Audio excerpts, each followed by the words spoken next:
আদালতে তোলা হয়েছে। এ নিয়ে আরো জানাতে আদালত প্রাঙ্গণ থেকে যুক্ত হয়েছেন সহকর্মী ইফতেখার রায়হান। ইফতেখার, মামলায় এখন পর্যন্ত কয়জনকে গ্রেপ্তার করা হয়েছে? আসামিদের কতদিনের করে রিমান্ড আবেদন করেছে পুলিশ?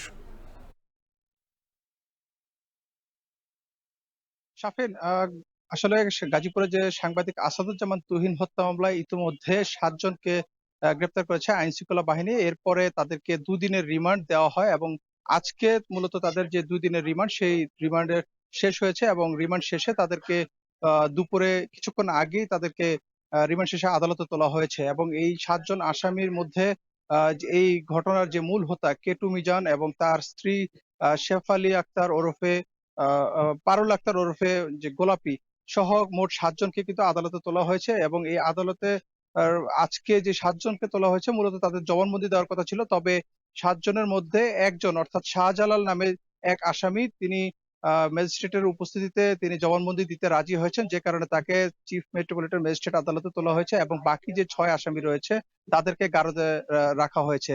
এবং আমরা মামলা তদন্ত কর্মকর্তার সাথে কথা বলেছিলাম, তিনি জানিয়েছেন যেহেতু আসামি শাহজালাল 164 ধারায় জবানবন্দি দিতে রাজি হয়েছেন, যে কারণে তাকে জবানবন্দি শেষ করে তাকে জেল হাজতে প্রেরণ করা হবে। পাশাপাশি বাকি যে 6 আসামি যারা এই ঘটনার সাথে জড়িত থাকার কথা এখনো পর্যন্ত স্বীকার করেনি, তাদেরকে পুনরায় রিমান্ডের জন্য আবেদন করা হবে এবং রিমান্ড কতদিন করে তাদেরকে রিমান্ড দেওয়া হবে সেটি আসলে আদেশ দেওয়ার পরে কিন্তু জানা যাবে। এবং যে শাহজালাল আজকে মূলত এই হত্যা মামলায় জবানবন্দি দিচ্ছেন, তার নামে এর আগেও কিন্তু 8টি মামলা রয়েছে। পাশাপাশি এই ঘটনার যিনি সিসিটিভি ক্যামেরায় যাকে শনাক্ত করা গেছে মিজান, কেটু মিজান, তার বিরুদ্ধে কিন্তু এর আগে 15টি মামলা রয়েছে। পাশাপাশি এই হানি ট্র্যাপের ঘটনায় কিন্তু আরো একজনকে আটক করা হয়েছে, সেটি হচ্ছে শহীদুল নামের। সেই শহীদুলকে কিন্তু এই হত্যা মামলায় গ্রেফতার দেখানো হয়নি, তাকে হানি ট্র্যাপের ঘটনায় বা যে আহত বাদশা সেই মামলায় গ্রেফতার দেখানো হয়েছে এবং গ্রেফতার দেখিয়ে তাকে আদালতের মাধ্যমে কারাগারে প্রেরণ করা হয়েছে।